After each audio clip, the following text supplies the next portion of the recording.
Jake found her just after dawn. He had been checking his fence line when he saw the marks in the red dust. Something had been dragging itself across his property, leaving a trail of dark fluid that looked wrong in the morning light. He followed the trail for 20 minutes before he saw her.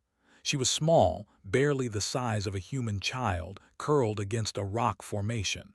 At first, Jake thought she was human. Then she moved and he saw the truth. Her skin had a faint shimmer to it like oil on water. Patterns of light flickered under her skin, dim and getting dimmer. She had 4 fingers on each hand instead of 5. Her eyes were too large, too luminous, even though they were barely open now. Blood, or something like blood, seeped from wounds across her side and shoulder. Jake knelt beside her slowly. He had been a rancher on New Montana for 3 years. Before that, he had been a medic in the colony service. He knew a dying person when he saw one, human or not. The alien girl's eyes opened wider when she sensed him. Fear flashed across her face. She tried to move away, but her body would not respond. Small sounds came from her throat, not quite words, more like music played on a broken instrument. "Easy," Jake said softly. "I'm not going to hurt you."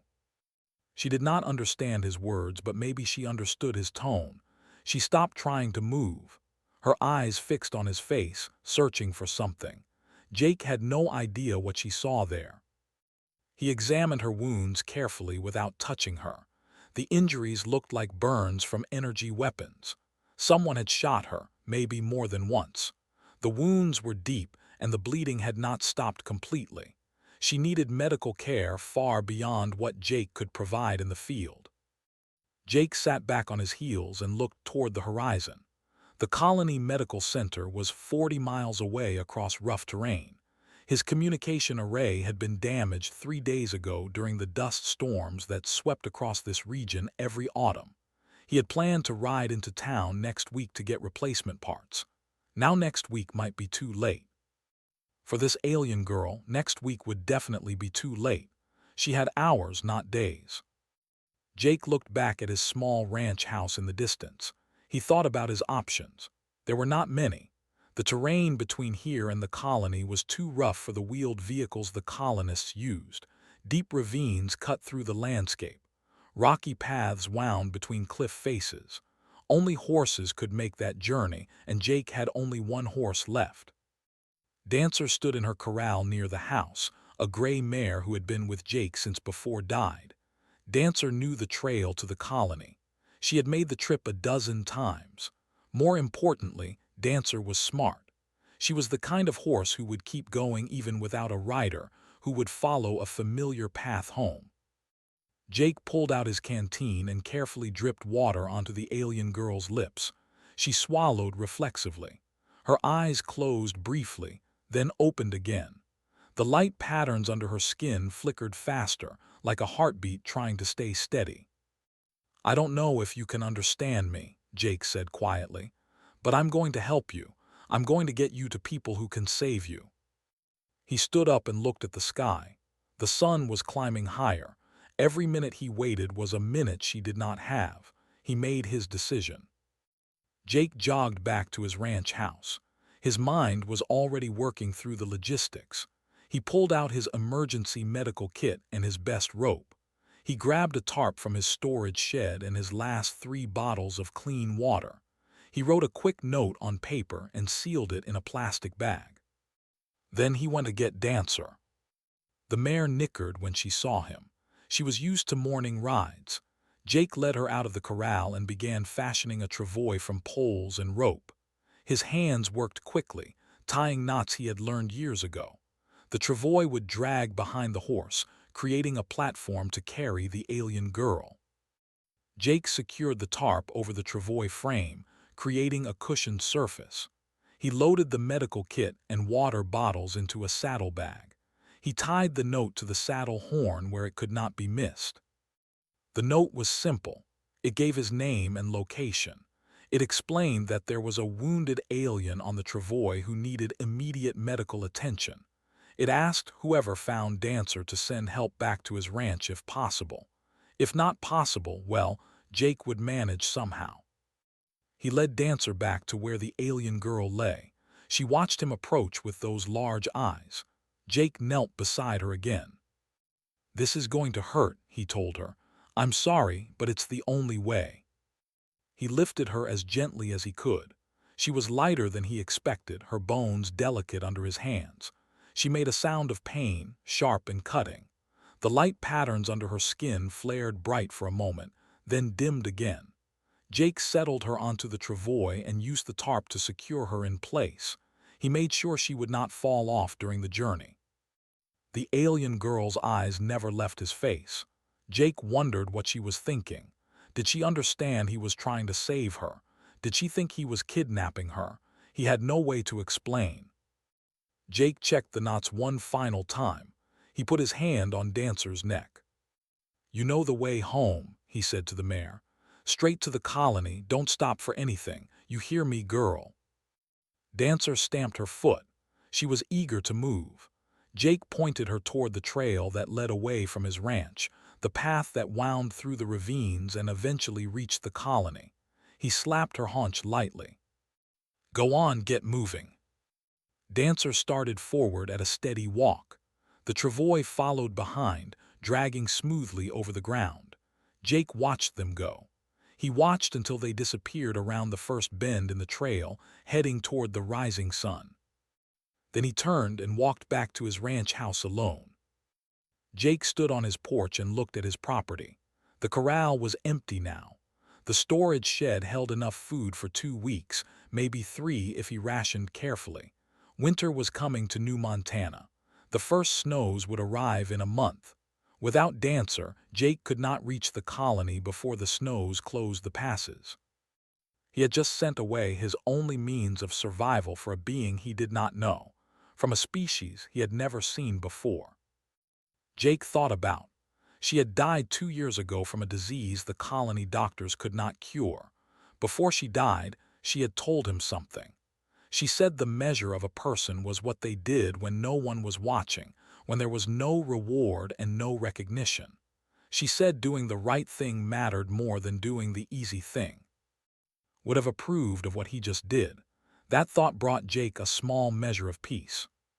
He went inside his house and began taking inventory of his supplies. He would need to ration carefully. He would need to prepare for the possibility that help might not come. But even as he worked, he felt no regret. Jake had made his choice. He had chosen compassion over survival.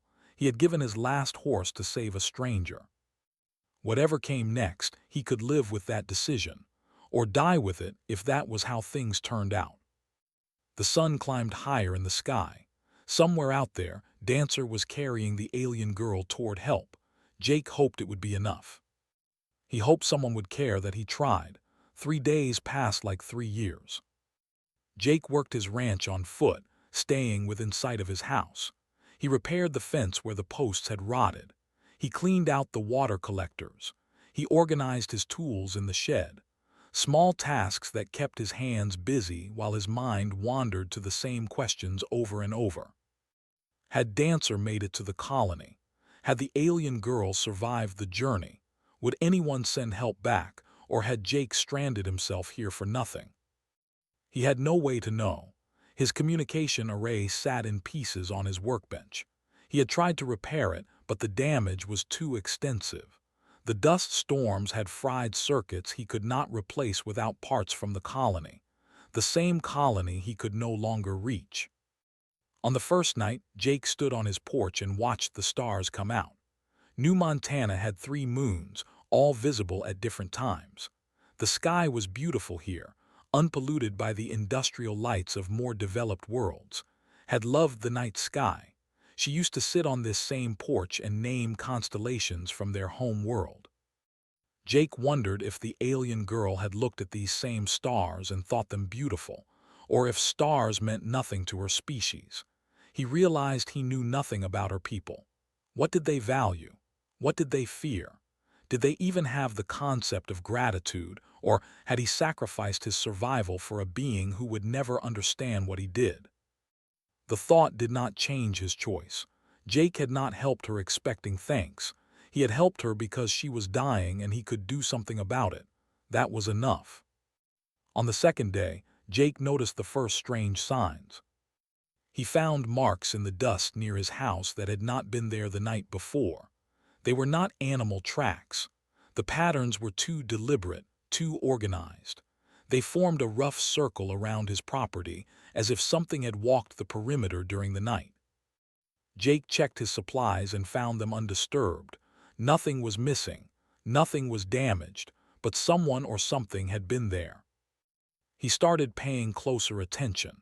When he worked outside, he felt the sensation of being watched. The hairs on the back of his neck would rise for no reason. He would turn quickly and catch glimpses of movement at the edge of his vision, but when he looked directly, nothing was there. His tools moved. Not far, just inches from where he had left them. A wrench would be on the left side of the workbench when he was certain he had placed it on the right. A coil of rope would be hung on a different peg. Small changes that could have been his imagination or his memory failing him. Except Jake knew his memory was not failing. Someone was in his space, moving through his property, and they were being very careful not to be seen directly. On the second night, Jake sat at his kitchen table with his old service pistol in front of him. He had not carried a weapon in months. New Montana was a peaceful place, and the local wildlife had learned to avoid human settlements. But whatever was watching him was not local wildlife. He did not sleep much that night. Every sound outside made him tense. The wind in the rocks, the settling of the house, the distant calls of night creatures, all of it sounded sinister now. But nothing attacked. When morning came, Jake found more marks in the dust. This time they were closer to the house, right up to his porch steps. Whatever was out there had stood at his door during the night. Jake made a decision. If they wanted to hurt him, they could have done it already. The fact that he was still alive meant something. Maybe they were curious. Maybe they were waiting for something. Maybe they were connected to the alien girl he had saved. On the third day, Jake started talking out loud as he worked. "I don't know if you can hear me," he said to the empty air. "I don't know if you understand me, but I'm not a threat. I helped one of you, or at least I tried to help someone. I sent her toward the colony on my horse. I hope she made it." No response came, but Jake kept talking anyway. He told the invisible watchers about himself, about and how she had loved this frontier world despite its harshness, about why they had come here, seeking a simpler life away from the crowded core worlds, about how had died and why Jake had stayed after, unable to leave the place where they had been happy together. He talked about his choice to save the alien girl, about how he knew it might cost him his life but could not watch her die, about how it taught him that compassion was not a weakness, but the thing that separated people worth knowing from those who were not. "She used to say that the universe judges us by what we do when no one is watching," Jake said, hammering a fence post into the ground. "When there's no reward for doing the right thing, that's when you find out who you really are." The wind carried his words away. Jake did not know if anyone heard them. That night Jake wrote in his journal. He had started keeping records when got sick, a way to process his thoughts. He had continued after she died. Now he wrote about the alien girl, about his decision, about the strange presence watching his property. "If anyone finds this," he wrote, "know that I made my choice freely. I do not regret sending Dancer away. Whatever happens to me now, I tried to do something good. That matters more than surviving." He wrote about his dwindling supplies, about the approaching winter, about the calculations he had made. Even rationing carefully, he had maybe 2 weeks of food left. After that, he would have to try hunting on foot, which was dangerous and uncertain. Without Dancer, he could not carry much game back to his house. Without his communication array, he could not call for help. Jake was probably going to die here. The strange thing was how little fear he felt about it. He had been prepared to die when he sent Dancer away. Every day since then was borrowed time. He found peace in the certainty of it. On the fourth day, Jake's supplies ran lower than he had calculated. He had made a mistake in his inventory. He had forgotten about the grain he had fed Dancer, which was now wasted. His food would last 10 days at most. He stood at his window and looked out at the red landscape of New Montana. The rocks glowed in the afternoon sun. The sky was a deep blue that reminded him of Earth oceans he had seen in pictures. It was beautiful here. If he had to die somewhere, this was not a bad place for it. Jake thought about the alien girl again. He hoped she had survived. He hoped the colony doctors had figured out how to treat her. He hoped she would get to see her home again, wherever that was. He did not hope for rescue anymore. That hope had faded with each passing day. If help was coming, it would have arrived by now. That night Jake fell asleep at his kitchen table with his journal open in front of him. The pistol lay nearby, unfired and probably unnecessary. Whatever was watching him had shown no hostile intent. He dreamed of. In the dream, she was standing on the porch in the sunlight, smiling at him. She looked healthy and whole, the way she had been before the sickness. She did not speak, but she nodded at him, a gesture of approval. When Jake woke, the sun was just beginning to rise. The light came through his windows at an angle, painting everything gold and red. Jake stood up and stretched his stiff muscles. Another day to ration his food. Another day to work his property on foot. Another day of survival. He walked to the door and opened it, ready to face whatever the day would bring. What he saw made him freeze completely. They were standing in his yard, 7 of them arranged in a perfect semicircle.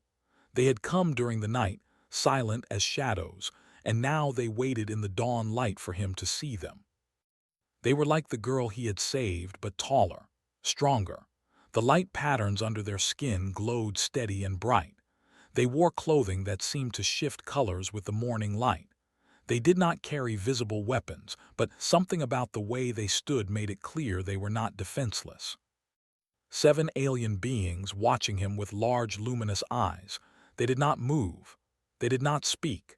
They simply stood there at sunrise waiting. Jake's heart pounded in his chest. His mouth went dry. Every instinct screamed at him to go back inside, to grab his pistol, to defend himself. But he did not move. He remembered the wounded girl, remembered her fear when she first saw him. He remembered making the choice to help her anyway.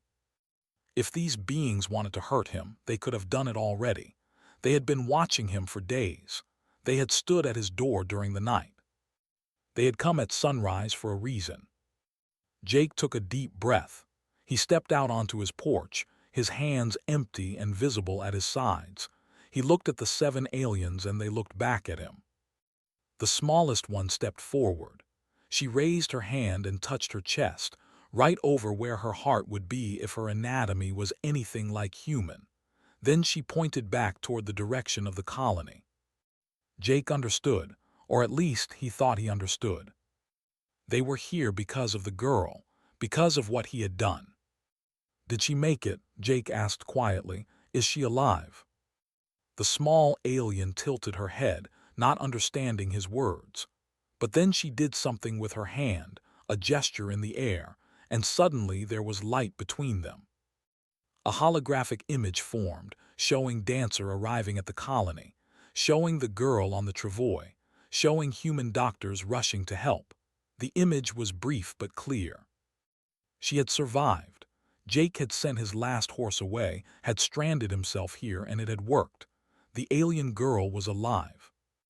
Jake felt his knees weaken with relief. He sat down on his porch steps, suddenly exhausted. All the tension of the past 3 days released at once. The 7 aliens watched him. They did not approach closer, but they did not leave either. They had come at sunrise to give him an answer. Now they waited for something else. Jake did not yet know what that was. But as the sun climbed higher and the light grew stronger, Jake realized his long wait was finally over. The sun climbed higher while Jake sat on his porch steps, and the 7 aliens stood in his yard. Neither humans nor aliens moved. The moment stretched between them like a bridge being built, piece by careful piece. Finally, the smallest alien stepped forward again. She was still larger than Jake, but something about her movement seemed gentler than the others, less guarded. She approached until she was only a few feet away, then knelt down so her eyes were level with his. Up close, Jake could see details he had missed before. Her skin had a faint texture like scales, but softer. The light patterns that moved under her skin pulsed in rhythm with what must be her heartbeat. Her eyes were not just large but had an inner luminescence, like they generated their own light. She reached out slowly, giving Jake time to pull away if he wanted. When he did not move, she touched his hand with 3 of her 4 fingers. Her skin was warm and smooth. The touch sent a tingle through Jake's arm, not unpleasant, just different. Images flooded Jake's mind. Not words, but pictures and feelings. He saw the alien girl, the one he had saved. Her name was something Jake's mind translated as Myra, though he knew that was not exactly right. He saw her with these 7 aliens, playing and learning. They were her sisters, not by blood but by bond. He saw them traveling through space in ships that looked like living things. He saw worlds he had never imagined, civilizations that rose and fell across thousands of years. He saw the 7 sisters watching New Montana from orbit, studying the human colony with careful attention. Then he saw Myra on the planet's surface, alone, exploring. He saw the creature that attacked her, something native to this world that the colonists had not encountered yet.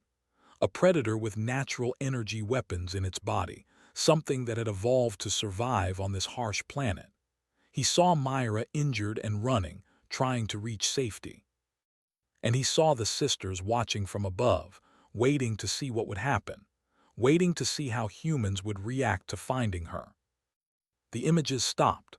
The small alien, who Jake thought of as Sophie though she had never given that name, pulled her hand back. She watched him with those luminous eyes, waiting for his reaction. "You were testing us," Jake said slowly. "You wanted to see what humans would do." Sophie tilted her head. She understood his tone, even if not his words. She made another gesture and more images appeared in the air between them. Jake saw other species, other worlds. He saw aliens that had found wounded travelers and killed them out of fear. He saw species that had imprisoned injured visitors to study them. He saw civilizations that had turned away the suffering because helping carried risk. Then he saw what he had done, seen from above from the perspective of the watching sisters. They had observed him find Myra. They had watched him examine her wounds. They had seen him make his impossible choice. They had watched him sacrifice his only horse, his only means of survival, for a being he did not know and had never seen before. They had watched him send Dancer away and return to his house alone. They had monitored him during the 3 days that followed, seen him ration his supplies and prepare for death without regret. The images faded. Sophie placed her hand over her heart again, then reached out and placed it over Jake's heart. The gesture was clear. She was saying something about what was inside, about what mattered. One of the other sisters stepped forward now. She was taller than Sophie, her bearing more formal. Her light patterns moved in complex swirls that seemed to indicate deep thought. She created images in the air that were different from Sophie's, more detailed and precise. Jake saw star maps. He saw the galaxy from a perspective humans had never achieved, showing clusters and connections that looked like a vast web. He saw species marked in different colors, some bright and some dim. Some were marked with symbols that looked like warnings. The tall sister zoomed in on one region of space. This was the sector that contained New Montana and a dozen other human colonies. Around it, marking the borders like guards, were signs of these aliens. They had been here for a long time, watching and protecting this space from something. Jake saw glimpses of hostile forces, species that conquered and destroyed. He saw wars fought in space, civilizations that fell to aggression. And he saw these sisters and others like them holding the line, keeping the danger away from developing species like humanity. They were guardians. They protected younger civilizations until those civilizations could protect themselves. But they had to decide which species were worth protecting and which would become threats themselves. Humanity had been uncertain. The images showed human history, the wars and conflicts that marked their past, but also the art and music, the science and exploration, the moments of compassion that balanced the violence. The sisters had been watching and debating. Was humanity a species worth helping, or one that would bring more harm to the galaxy? Jake's choice had answered that question. Another sister stepped forward, younger than the tall one but older than Sophie. Her movements were quick and energetic.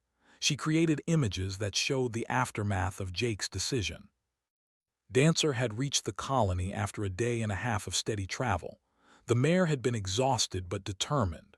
When colonists found her with the travois and the dying alien child, chaos had erupted. Some humans wanted to help immediately. Others argued it was too dangerous. The debate had lasted for precious minutes while Myra's life flickered. Finally, the colony doctor, a woman named Lisa who Jake knew from his visits to town, had made the decision. She ordered Myra brought to the medical center immediately. She worked through the night, figuring out alien biology on the fly, using every bit of medical knowledge she had. Myra had survived because of Lisa's skill and determination, but she had only reached Lisa because of Jake's sacrifice. The energetic sister showed Jake more. She showed the message he had tied to Dancer's saddle being read by the colony leaders. She showed the debate about whether to send help back to Jake. Some had wanted to send a rescue party immediately. Others argued they needed to focus on the alien situation first. The discussion had gone in circles. Then Lisa had spoken up. She said if Jake was the kind of man who would give up his survival for a stranger, then he was the kind of man worth saving. She had demanded they send help, and her voice had carried weight after her success in saving Myra. But the help had not been sent yet. The colony was in turmoil. The presence of an alien species had changed everything. Protocols had to be followed. Higher authorities had to be contacted. Earth government needed to be. Jake would have died waiting for human bureaucracy to sort itself out. That was when the sisters had decided to act. Sophie stood up and gestured for Jake to stand as well. When he got to his feet, all 7 sisters moved as one. They formed a circle around him, not threatening but protective. Sophie took his hand again and sent him one more image. He saw himself through their eyes. A simple man on a frontier world, working a small ranch with his hands. Nothing special about him by galactic standards. No advanced technology, no special powers, no wealth or influence. Just a human who had made a choice based on compassion instead of calculation. In that moment, the sisters had seen something they had searched for across countless worlds and civilizations. They had seen the spark that made a species worth saving. Not strength or intelligence or technological achievement, but the capacity to choose kindness when it cost everything. Jake felt tears on his face. He did not try to hide them. "I just did what anyone should do," he said quietly. Sophie squeezed his hand. Through the contact, he felt her disagreement. Not everyone would do what he did. Most species, most individuals would choose survival over sacrifice. That was the common choice, the expected choice. Jake had made the uncommon choice. That made all the difference. The tall sister moved to Jake's other side. She gestured toward the horizon, toward the direction of the colony. The meaning was clear. They were going to take him there. They would not let him die alone in the wilderness after what he had done. But first, another sister stepped forward. She had been silent until now, standing at the back of the group. She was the oldest of them, Jake somehow knew, though he could not say how he knew. Her light patterns moved slowly, with deep, steady pulses that suggested great age and wisdom. She approached Jake and placed both her hands on his shoulders. She looked into his eyes for a long moment. Then she sent him the deepest image yet. He saw humanity's future as she saw it. Not certain, never certain but possible. He saw humans and these aliens, as he now knew they were called, working together. He saw knowledge shared and technology exchanged. He saw human colonies protected by guardians while humanity grew strong enough to stand on its own. But he also saw the alternative. He saw what would have happened if he had left Myra to die. The sisters would have retrieved her body and departed. They would have marked humanity as a species that failed the test. The protection they provided would have been withdrawn. When the hostile forces came, humanity would have faced them alone. One choice, one man, one act of compassion. It had changed the trajectory of an entire species. The weight of it made Jake's knees weak again. The old sister steadied him, her grip surprisingly strong. She sent him one more feeling, not an image but an emotion. Gratitude mixed with hope mixed with determination. She was telling him that what came next would be difficult, that not all humans would accept the alliance, that not all trusted humanity yet, but a bridge had been built and bridges could be crossed from both sides. She released his shoulders and stepped back. All 7 sisters stood in a line now facing Jake. As one, they placed their hands over their hearts in what he now understood was a gesture of deep respect. Jake placed his own hand over his heart and bowed his head. He did not know if it was the right response, but it felt appropriate. When he looked up again, Sophie had moved to his side. She took his arm gently and tugged him toward the open space beyond his property. The meaning was clear. It was time to go. Jake looked back at his house, at the ranch he had built with. Everything he owned was in that small building. His memories, his tools, his records of the life he had lived here. But Sophie tugged his arm again more insistently. There was no time to pack. They were leaving now. Jake took one last look at his home. Then he turned and let the sisters lead him away. 7 aliens and 1 human, moving together across the red dust of New Montana. The sun climbed toward noon as they traveled, and Jake discovered something that made his breath catch in amazement. They moved fast, impossibly fast. The sisters surrounded him in a protective formation, and somehow their movement became his movement. He did not understand the technology or ability they used, but his feet barely touched the ground. They glided over the rough terrain like ghosts, covering miles in minutes that would have taken hours on foot or horseback. The landscape blurred past. Jake had walked and ridden this path many times. He knew every rock and ravine. Now they passed in a rush of color and wind. The sisters moved with perfect coordination, never slowing, never stopping. What should have been a 2-day journey took only hours. The sun was still high in the sky when Jake saw the first signs of the colony ahead. Buildings and solar panels appeared on the horizon. Smoke rose from the settlement. People moved in the distance. The sisters slowed as they approached. They did not want to alarm the colonists by appearing suddenly. They moved more carefully now, visibly, letting their presence be known. The colony alarm sounded when the guards spotted them approaching. Jake heard the warning bells echoing across the settlement, calling people to emergency stations. He saw colonists running for cover, saw the security team scrambling to defensive positions.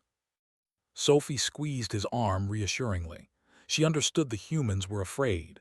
That was natural, but she also knew they would not attack, not with Jake walking beside the.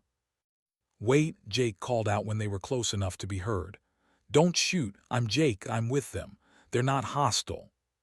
The security team hesitated.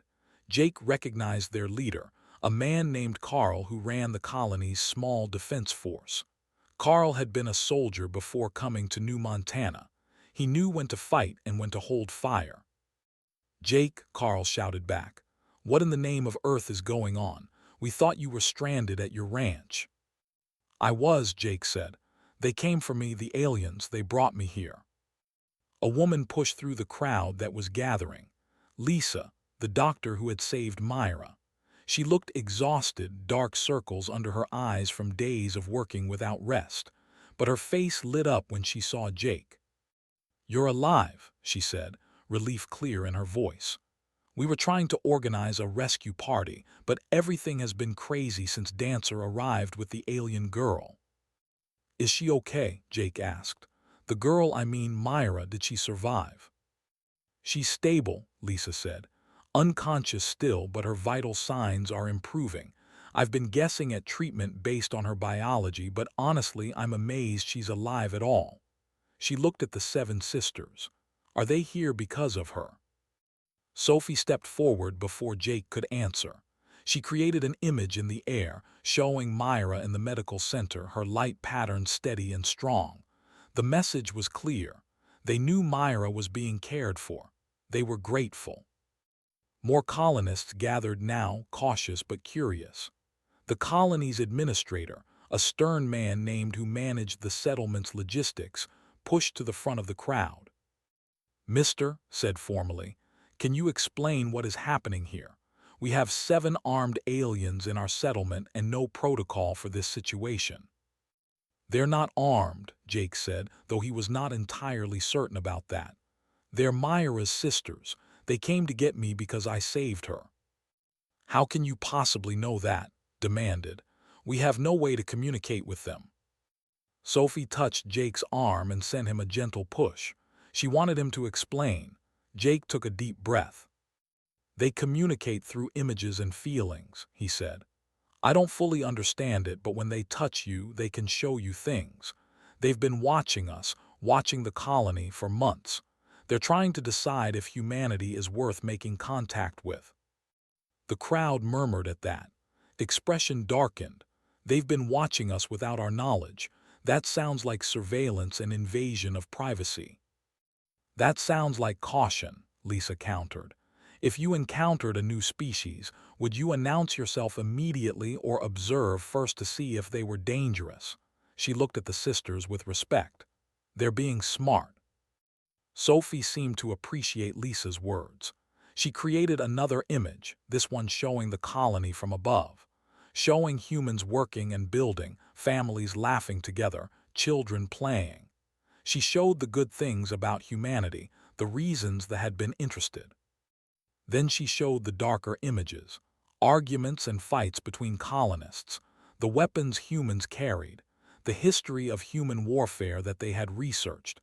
She showed why they had been uncertain. "They're scared of us," someone in the crowd said. "These advanced aliens are actually scared of us." The tall sister, the one who seemed to be the leader, stepped forward now. She was more imposing than Sophie, her presence commanding attention.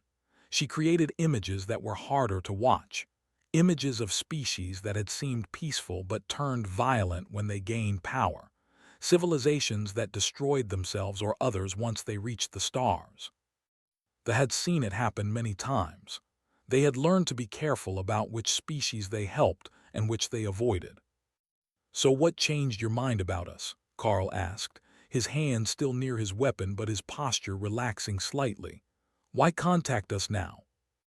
All 7 sisters turned to look at Jake. The message was obvious. Stared at Jake in disbelief. "You're telling me that sending your horse away to save one alien child convinced an entire species to trust humanity?" "Not trust," Jake said slowly, trying to understand the images Sophie was sending him. "But hope. They have hope that we can be better than our worst moments." Lisa laughed suddenly, a sound of wonder rather than humor.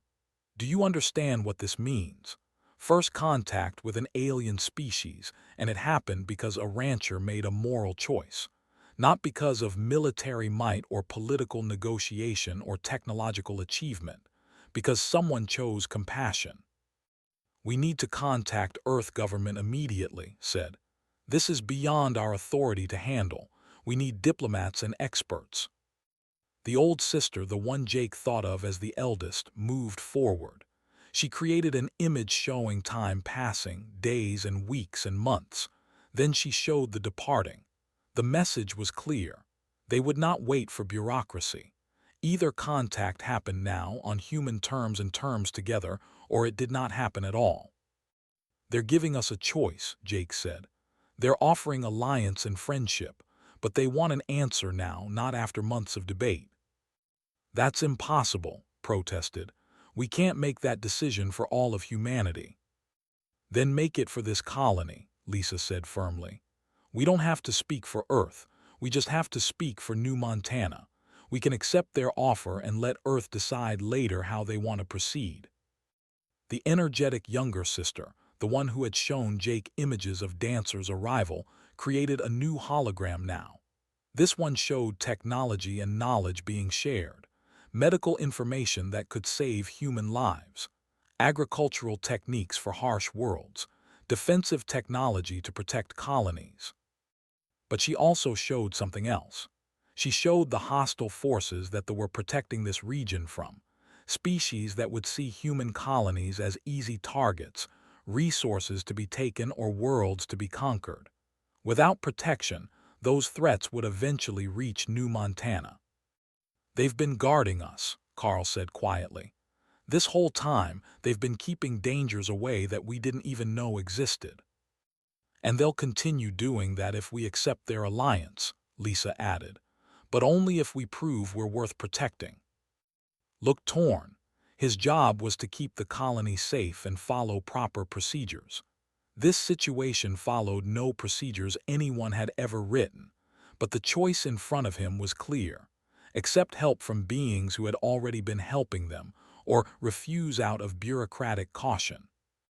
"I need to see the alien girl," said finally.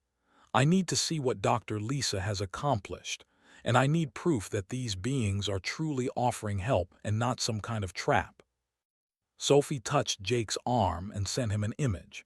She was offering to show everything she had shown Jake, to let him see the truth directly rather than through words. "She wants to show you," Jake said, "the way she showed me.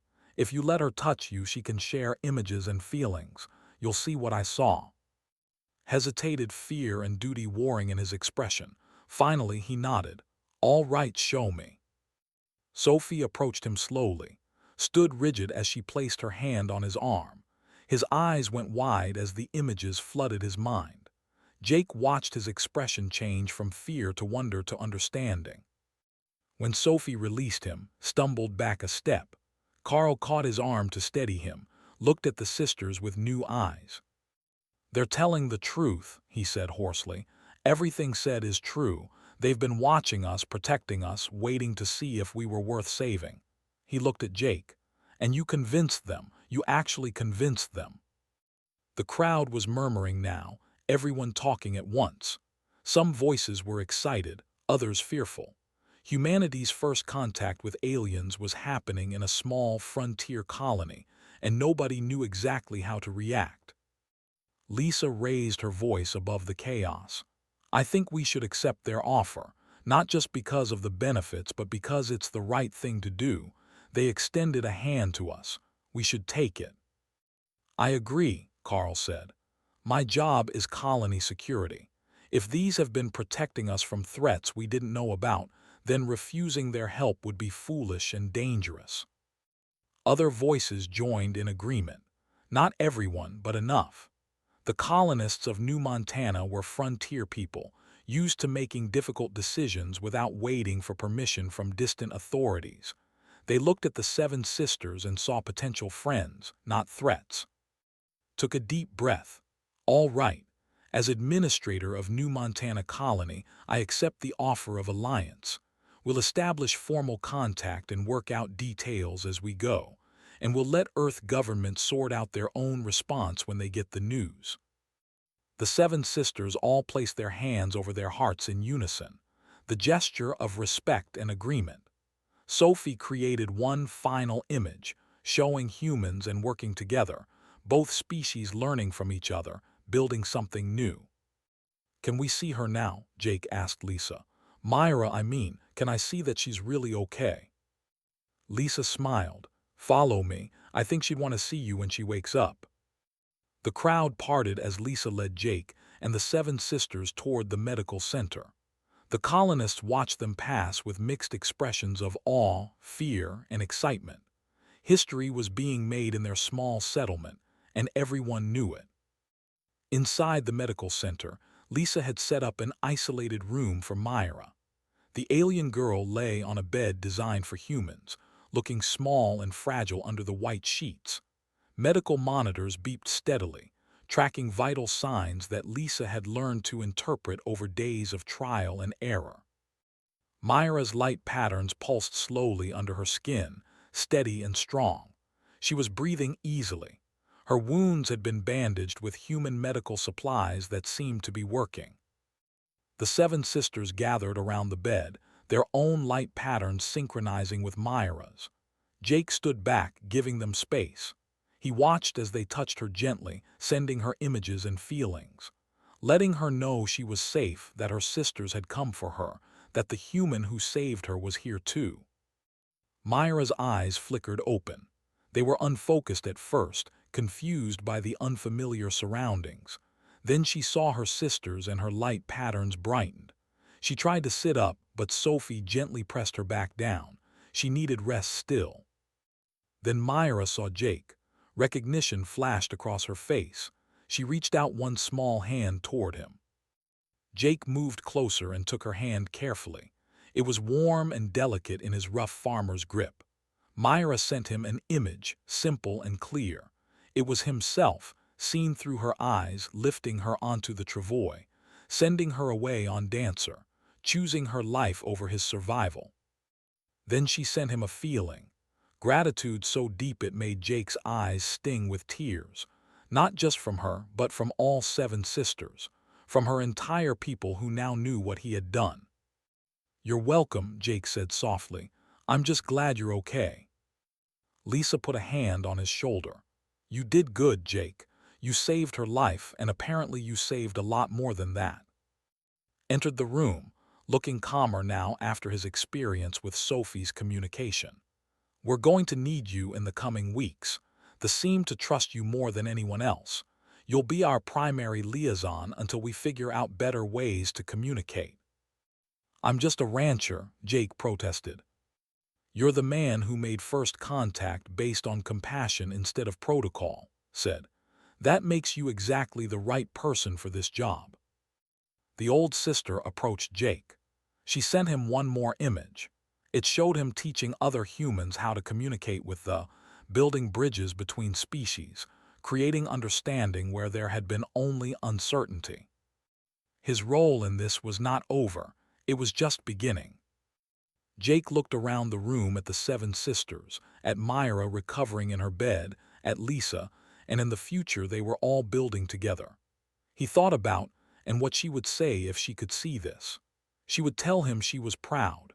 She would tell him that this was what mattered, this moment of species reaching across the gap to find common ground.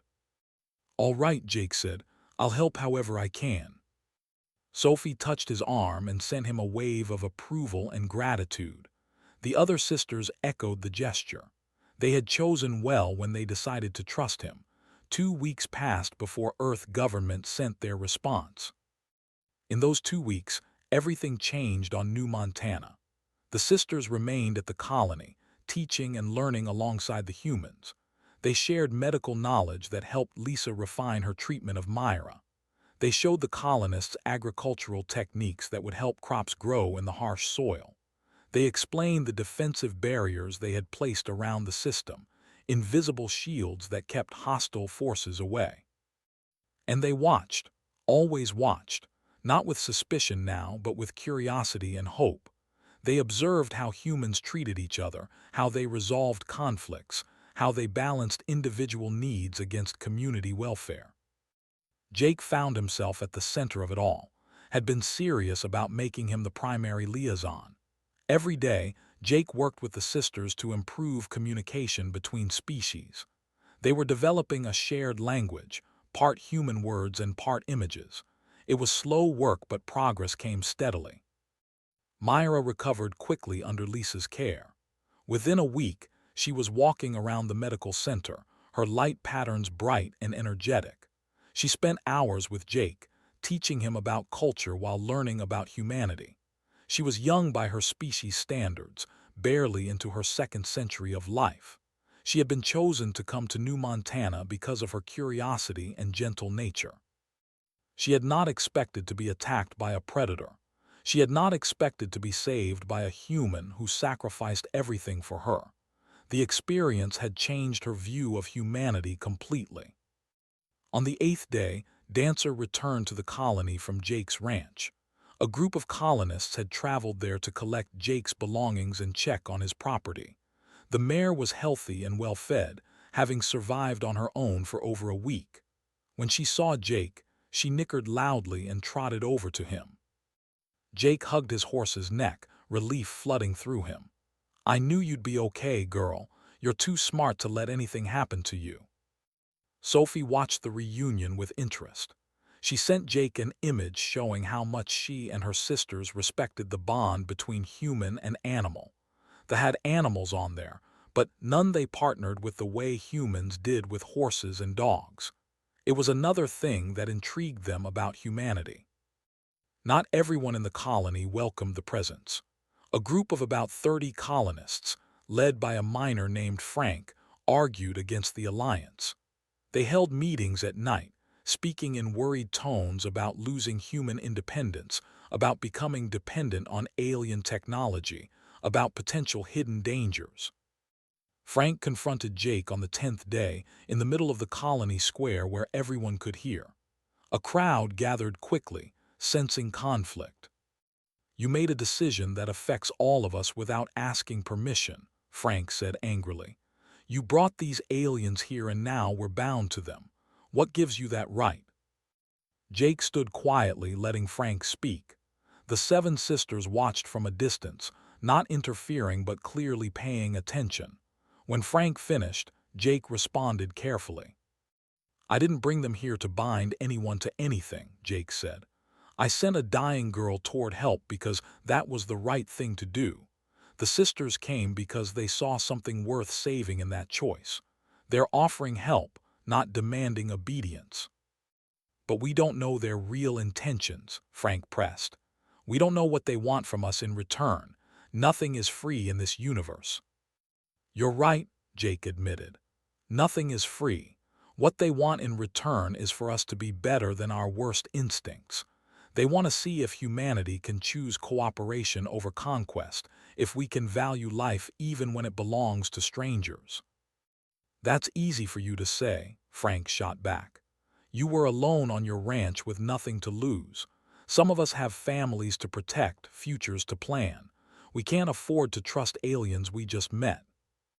Lisa stepped forward from the crowd. "Frank, these aliens saved Jake's life after he saved one of theirs. They've shared medical knowledge that will help every colonist on this world. They're protecting us from threats we didn't even know existed. What exactly do you think they're going to do to harm us?" "I don't know," Frank said stubbornly. "That's the point. We don't know them well enough to trust them." Sophie moved forward then, surprising everyone. She approached Frank slowly, non-threateningly. She extended her hand in the gesture that meant she wanted to share images with him. Frank backed away. "I don't want that alien thing in my head." "Then you'll never understand," Jake said quietly. "You'll never know what they've shown me, what they've shown and Lisa and everyone else who was brave enough to look. You'll stay in ignorance by choice, and you'll judge them based on fear instead of knowledge." The words hung in the air. Frank looked around at the crowd, seeing people nodding in agreement with Jake. He was losing the argument and he knew it. "Fine," Frank said finally, "but when this goes wrong, don't say I didn't warn you." He stalked off, his supporters following him. The crowd dispersed slowly, approached Jake with concern on his face. "That's going to be a problem. Not everyone will accept this alliance easily." "I know," Jake said, "but we can't force people to trust they have to choose it themselves, just like they chose to trust us based on what they observed." Sophie touched Jake's arm and sent him an image of understanding. She knew not all humans would accept them. That was natural. Trust had to be earned over time, but they were patient. They had centuries to build bridges with humanity. On the 12th day, the first message from Earth arrived. It had been transmitted weeks ago but took time to cross the vast distances of space. The Colonial Council gathered to hear it, with Jake and the 7 sisters present. The Earth representative appeared on the screen, a woman named Helen who worked for the United Planets Diplomatic Corps. Her expression was carefully neutral as she spoke. New Montana Colony, we have received your report of first contact with an alien species. The information you've provided has been reviewed by multiple departments. We want to be clear that while we appreciate Administrator's initiative, this matter requires proper oversight from Earth government. His expression tightened. He had expected this reaction. Helen continued. However, we recognize that contact has already been established and cannot be undone. Therefore, we are sending a diplomatic team to New Montana to assess the situation and formalize any agreements. They will arrive in approximately 6 months. 6 months, half a year before Earth government would send official representatives. By then, the alliance with the would either be working or would have fallen apart. We are also concerned about the irregular nature of this contact, Helen said. The fact that it was initiated by a single civilian's action rather than through proper protocols is troubling. We need assurance that all future interactions follow established guidelines. The message ended. The room was silent for a moment, then laughed, a sound of frustration and disbelief. They want us to follow protocols that don't exist for a situation no one planned for, typical Earth bureaucracy. Jake looked at the 7 sisters.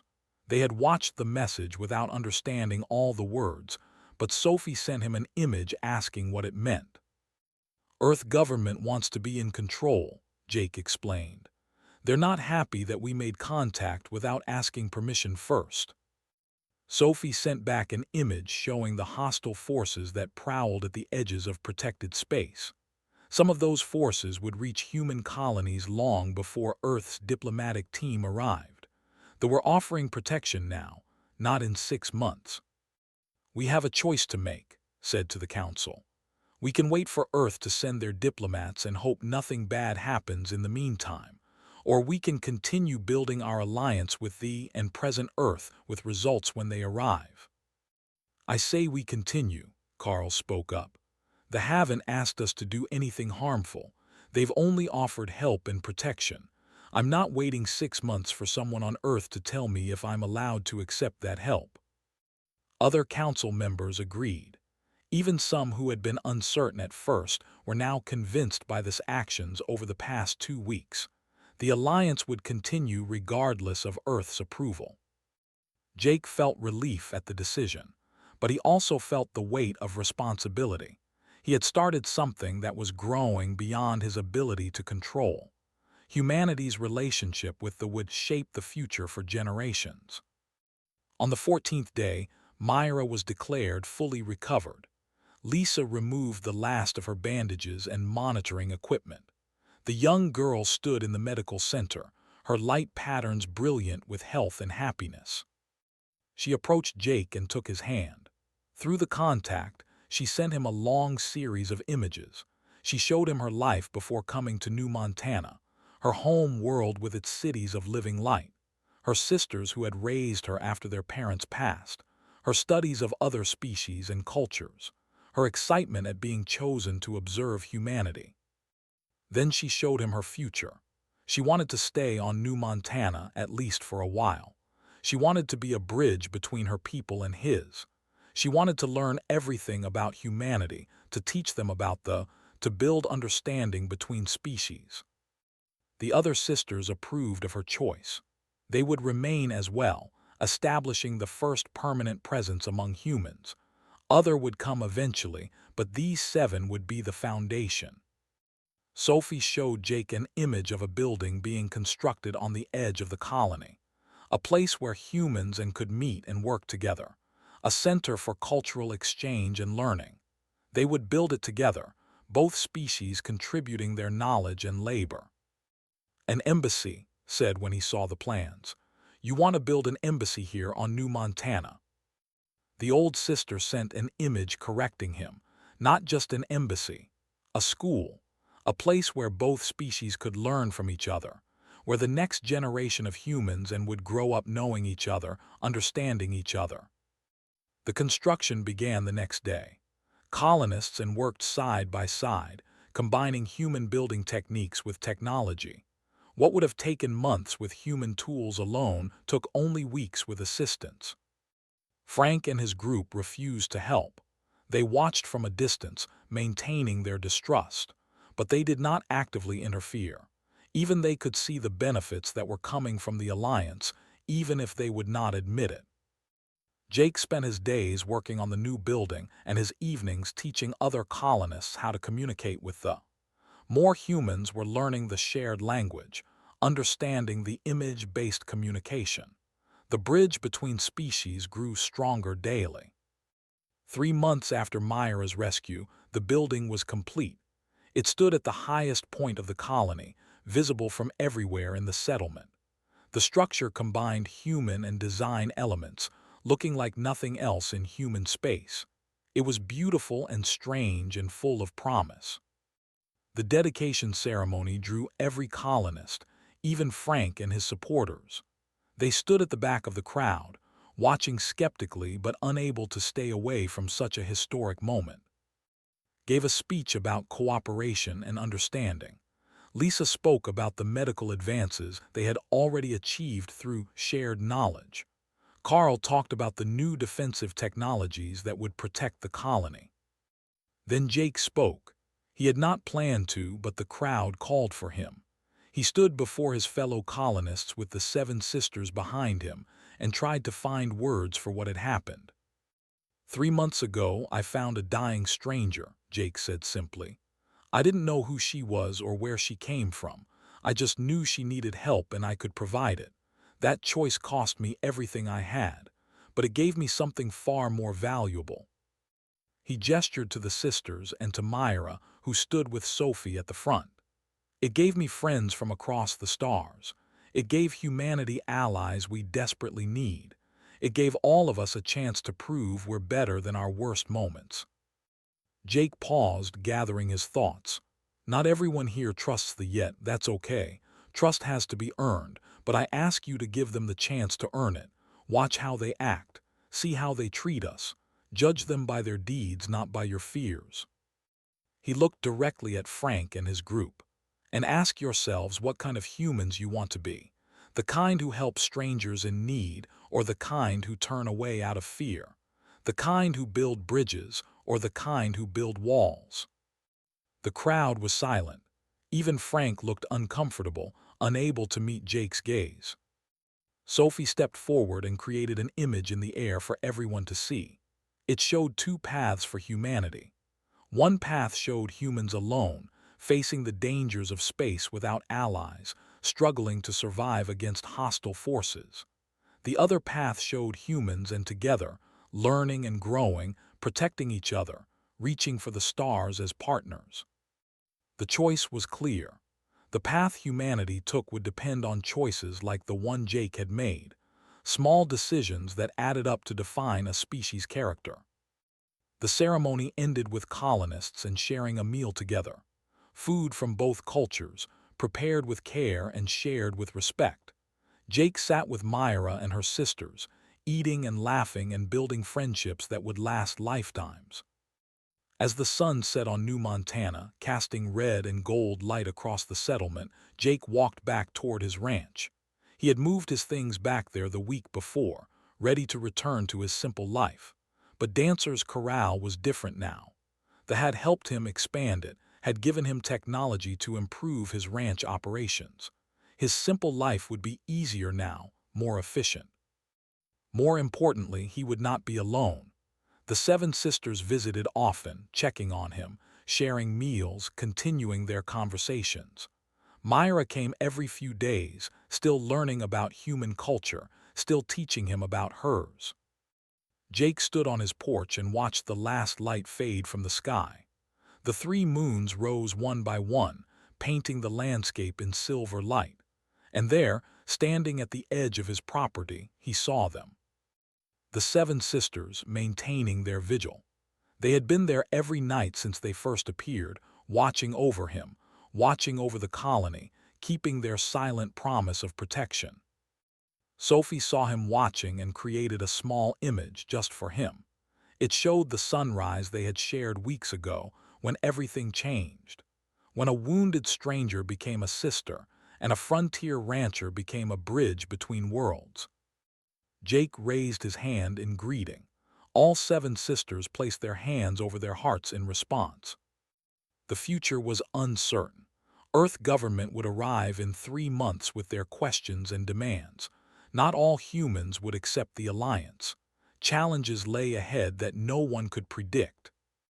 But tonight, under the 3 moons of New Montana, a promise had been made and kept. Humanity had proven itself capable of compassion. They had proven themselves worthy of trust, and whatever came next would be faced together. Jake went inside his house and began preparing for tomorrow. There was work to do on his ranch, communication lessons to teach, meetings with the council. His quiet life had become anything but quiet. But as he lay down to sleep that night, Jake felt at peace. He thought about and knew she would be proud. He had made a choice based on compassion instead of calculation. He had given his last horse to save a wounded alien girl. And at sunrise, her sisters had appeared silently, bringing with them a future brighter than any he could have imagined. The measure of a person, had told him, was what they did when no one was watching, when there was no reward and no recognition. Jake had measured well, and in doing so, he had changed the fate of worlds. Tomorrow the sun would rise again over New Montana. They would still be there, watching and protecting. Humans and aliens would continue learning to live together, building something new from their shared hopes and values. One choice, one act of compassion, one horse given freely to save a stranger. It had been enough to change everything. Jake closed his eyes and slept peacefully, knowing that when dawn came, he would not face it alone. 7 sisters would be there in the sunrise, keeping their promise. And humanity would be there too, taking its first steps toward a future among the stars, guided by the simple principle that had started it all. When someone needs help, you help them, no matter the cost, no matter the risk. Because that is what it means to be human at your best. That is what it means to be worthy of allies and friends across the vast darkness of space. That is what it means to choose compassion over everything else. And in the end, that choice makes all the difference.